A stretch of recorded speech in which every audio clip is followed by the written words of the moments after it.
നമസ്കാരം. മീഡിയ കമ്പാനിയുടെ വളരെ പ്രധാനപ്പെട്ട അറിയിപ്പുകളിലേക്ക് സ്വാഗതം. നാളെ ഏപ്രിൽ മാസം 9-ാം തീയതി സംസ്ഥാനത്ത് നിയമസഭാ തെരഞ്ഞെടുപ്പിന്റെ ദിവസമാണ്. രാവിലെ 7 മണി മുതൽ നമുക്ക് വോട്ട് രേഖപ്പെടുത്തുന്നതിന് വേണ്ടി സാധിക്കുന്നതായിരിക്കും. വൈകുന്നേരം 6 മണി വരെ, അതായത് 11 മണിക്കൂർ സമയമാണ് ഇതിന് അനുവദിച്ചിട്ടുള്ളത്.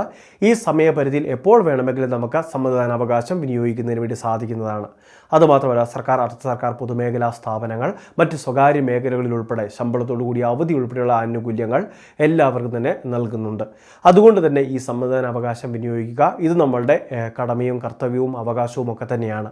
ഇനി അത് മാത്രമല്ല, പോളിംഗ് ബൂത്തിലേക്ക് പോകുമ്പോൾ കൃത്യമായിട്ട് പോളിംഗ് സ്ലിപ്പിനോടൊപ്പം തന്നെ നമ്മളുടെ തിരിച്ചറിയൽ രേഖ, അതായത് വോട്ടേഴ്സ് ID കാർഡ്, അതല്ല എങ്കിൽ Aadhaar card, PAN card, passport, driving license, അല്ലെങ്കിൽ മറ്റേതെങ്കിലുമൊക്കെ ഫോട്ടോ പതിച്ച തിരിച്ചറിയൽ കാർഡ് നമുക്ക് ഹാജരാക്കുന്നതിന് വേണ്ടി സാധിക്കുന്നതായിരിക്കും.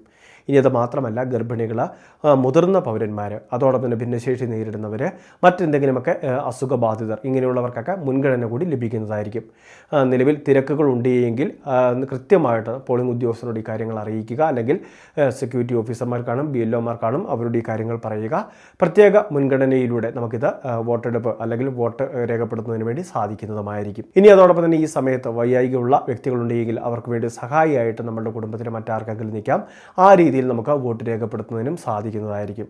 എല്ലാ ക്രമീകരണവും കൃത്യമായിട്ട് BLOമാരോടോ അല്ലെങ്കിൽ പോളിംഗ് ബൂത്തിലുള്ള മറ്റ് സ്റ്റാഫുകളോടോ ഏജന്റുമാരോടൊക്കെ കൃത്യമായിട്ട് അന്വേഷിച്ച് മനസ്സിലാക്കുക.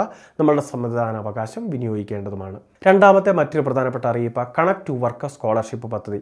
18 വയസ്സ് മുതൽ 30 വയസ്സ് വരെ പ്രായമുള്ള യുവകൾക്ക് മത്സര പരീക്ഷകൾക്ക് അവർ തയ്യാറെടുക്കുകയാണ് എങ്കിൽ, അതോടൊപ്പം തന്നെ വിവിധ നൈപുണ്യ കോഴ്സുകൾ ചെയ്യുകയാണ് എങ്കിലാണ് ഈ സ്കോളർഷിപ്പ് ലഭിക്കുന്നത്. 12 ഇൻസ്റ്റാൾമെൻറ്റുകളാണ് ലഭിക്കുക.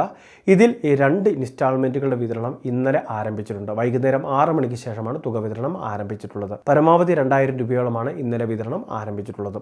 അപ്പോൾ ഈ കണക്ട് ടു വർക്ക് സ്കോളർഷിപ്പ് പദ്ധതിയുടെ ആനുകൂല്യത്തിലേക്ക് അപേക്ഷ വെക്കാൻ ഇനിയും സാധിക്കും. 5 ലക്ഷം പേർക്കായിട്ടാണ് പദ്ധതി നടപ്പിലാക്കുന്നത്. 1 ലക്ഷത്തോളം ഗുണഭോക്താക്കളാണ് പദ്ധതിയിലേക്ക് ഇപ്പോൾ ആകുന്നത്. അതായത് നിലവിൽ ഇപ്പോൾ അപേക്ഷയുടെ വേരിഫിക്കേഷൻ പല ഘട്ടത്തിലുമുള്ള ഉദ്യോഗാർത്ഥികൾ ഉൾപ്പെടെയുണ്ട്. അപ്പോൾ ഈ കാര്യങ്ങൾ തീർച്ചയായിട്ടും ശ്രദ്ധിക്കുക. അപേക്ഷ വയ്ക്കാൻ ഇനിയുമുള്ളവർ എത്രയും വേഗം ഓൺലൈൻ സർവീസ് സെൻ്ററുകൾ വഴിയൊക്കെ അപേക്ഷകൾ സമർപ്പിക്കുക. കുടുംബ വാർഷിക വരുമാനം 5 ലക്ഷം രൂപയിൽ താഴെയുള്ളവരാണെങ്കിൽ ഇതിലേക്ക് അപേക്ഷ വെക്കാൻ സാധിക്കുന്നതുമായിരിക്കും. മൂന്നാമത്തെ മറ്റൊരു പ്രധാനപ്പെട്ട അറിയിപ്പ്, സ്ത്രീ സുരക്ഷാ പെൻഷൻ പദ്ധതിയിൽ അപേക്ഷ വെച്ചിട്ടുള്ളവർ ശ്രദ്ധിക്കുക. ഏപ്രിൽ മാസത്തെ ഇൻസ്റ്റാൾമെൻറ്റ് നിലവിൽ വളരെ വൈകാതെ വിതരണം ചെയ്യുന്നതാണ്. 1000 രൂപ ഏപ്രിൽ മാസത്തെ ഗഡു ഇതുവരെ വിതരണം ചെയ്തിട്ടില്ല. ഫെബ്രുവരി, മാർച്ച് മാസത്തെ സഹായമെല്ലാം അക്കൗണ്ടിലേക്ക് ട്രാൻസ്ഫർ ചെയ്തിട്ടുള്ളതാണ്. നിലവിൽ അടുത്ത ഇൻസ്റ്റാൾമെൻറ്റ് അടുത്ത ദിവസങ്ങളിൽ തന്നെ ഉണ്ടാകുമെന്നാണ് അറിയിപ്പ് വന്നിട്ടുള്ളത്. നിലവിൽ ഈ തുക മുടക്കം കൂടാതെ വിതരണം ചെയ്യുന്നതിനാവശ്യമായിട്ടുള്ള അറിയിപ്പുകളെല്ലാം അല്ലെങ്കിൽ ഉത്തരവുകളെല്ലാം സംസ്ഥാന സർക്കാർ മുൻപ് തന്നെ പ്രസിദ്ധീകരിച്ചിട്ടുള്ളതാണ്. അതുകൊണ്ട് തന്നെ ആനുകൂല്യങ്ങളിൽ തടസ്സമില്ല. ഇനി അതോടൊപ്പം തന്നെ 81,000 പേരുടെ അപേക്ഷ റിജക്റ്റ് ആയിട്ടുള്ള അല്ലെങ്കിൽ റിട്ടേൺ ആയിട്ടുണ്ട്. അത് കൃത്യമായിട്ട് അപേക്ഷ അപ്രൂവ് ആയിട്ടില്ല എങ്കിൽ ഈ കാര്യങ്ങൾ കൃത്യമായിട്ട് സ്റ്റാറ്റസ് പരിശോധിച്ച് മനസ്സിലാക്കുക തന്നെ വേണം. ഒരുപക്ഷെ നമ്മൾ അപേക്ഷ സമർപ്പിച്ച് ഇനി തുക കിട്ടും എന്ന ധാരണയിലാണ് പോകുന്നത് എങ്കിൽ ഒരുപക്ഷെ നമുക്ക് അക്കൗണ്ടിലേക്ക് തുക ലഭിക്കണമെന്നില്ല.